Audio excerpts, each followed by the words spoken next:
Hi guys, how are you? It's Mr. Matthews. So, hope everything's been going well. My first video earlier this week was part one of our story called All Types of Trouble. So today I'm going to read part two to you. So here we go. All Types of Trouble, episode two.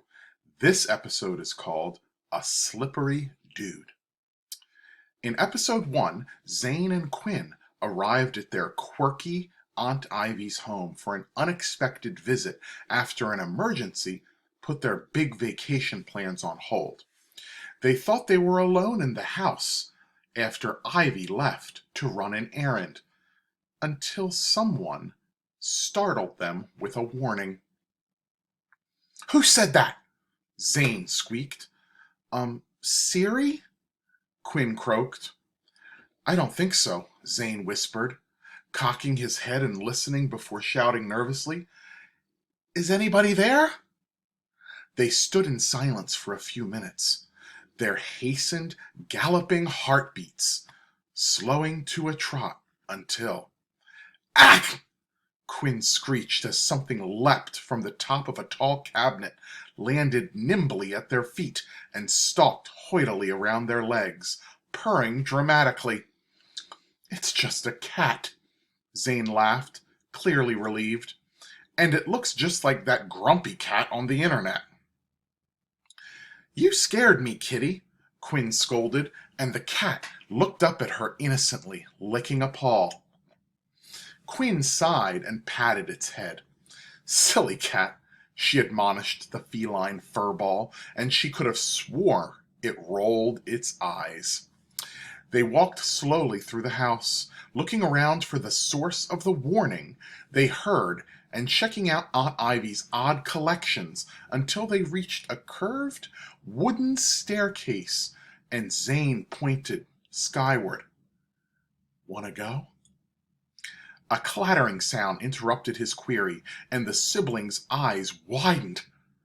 As clear as a plastic ball bounced down the stairs and rolled past them, with a fish swimming inside.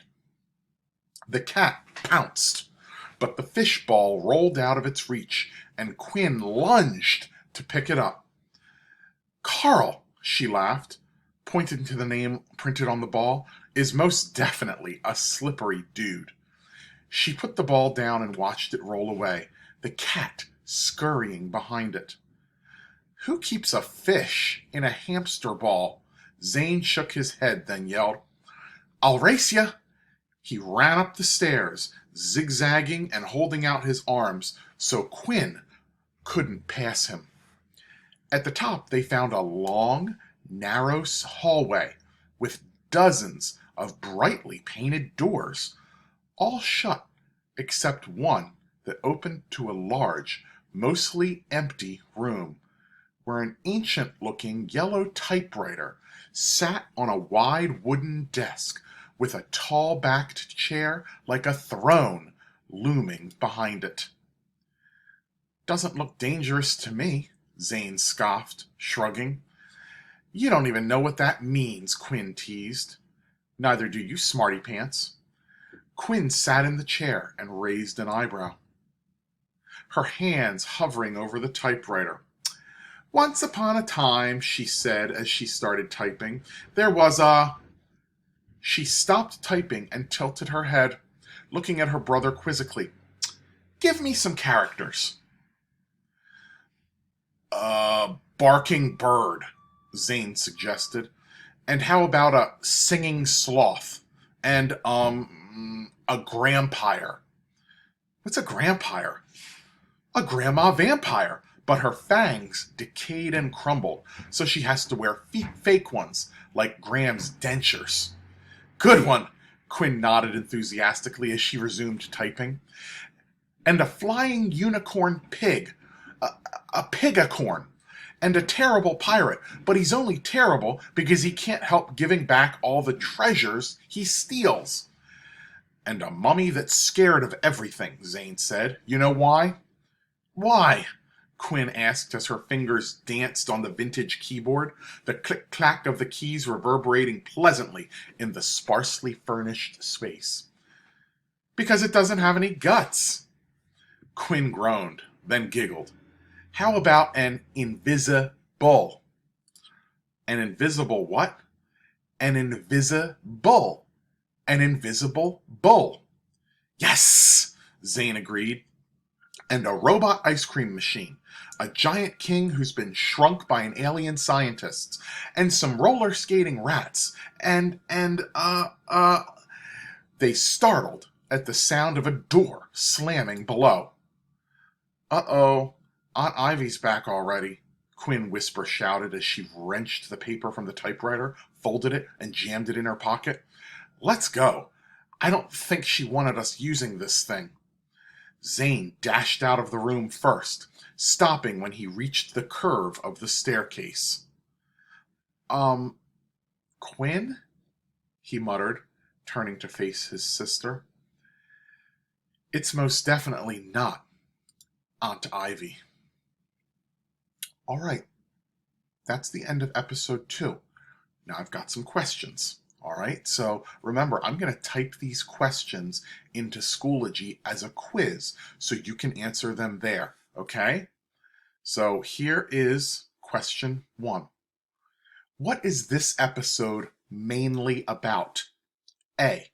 Quinn and Zane write about a grandma vampire and make jokes about the vampire's denture fangs.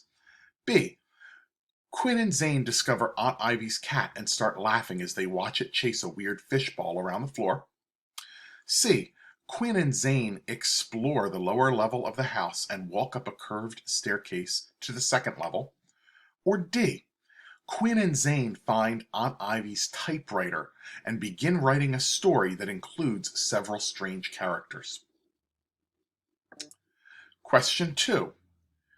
Read this passage from the episode. At the top of the stairs, they found a long, narrow hallway with dozens of brightly painted doors, all shut except one that opened to a large, mostly unadorned room where an ancient-looking yellow typewriter sat on a wide wooden desk, with a tall-backed chair like a throne looming behind it. Why did the author include this passage? A. To show the importance of the typewriter and to build suspense about what Quinn and Zane will discover about it. B.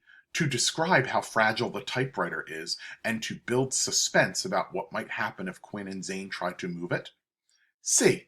To explain the purpose of the typewriter and to show that Quinn and Zane start to understand how Aunt Ivy uses it. D. To demonstrate how little the typewriter gets used and to show that Quinn and Zane want to ask Aunt Ivy if they can take it home with them. Question 3. Read this passage from the episode. Quinn sighed and patted its head. Silly cat, she admonished the feline furball, and she could have sworn it rolled its eyes. What is the closest antonym for the word admonished? Remember, antonym is opposite word. So what is the opposite of the word admonished? A. Examined. B. Encouraged. C. Displaced. Or D. Disturbed. Question 4. At the end of this episode, what is the main problem? A. Quinn and Zane hear a voice telling them to stop, and Aunt Ivy tells them she is not happy they used her typewriter. B. Quinn and Zane run out of ideas for characters, and Zane does not want to continue to write the story. C. Quinn and Zane run out of paper for the typewriter, and they do not know where to find more. D. Quinn and Zane hear a door close downstairs, and they realize that the noise was not made by Aunt Ivy. Okay, those are your 4 questions.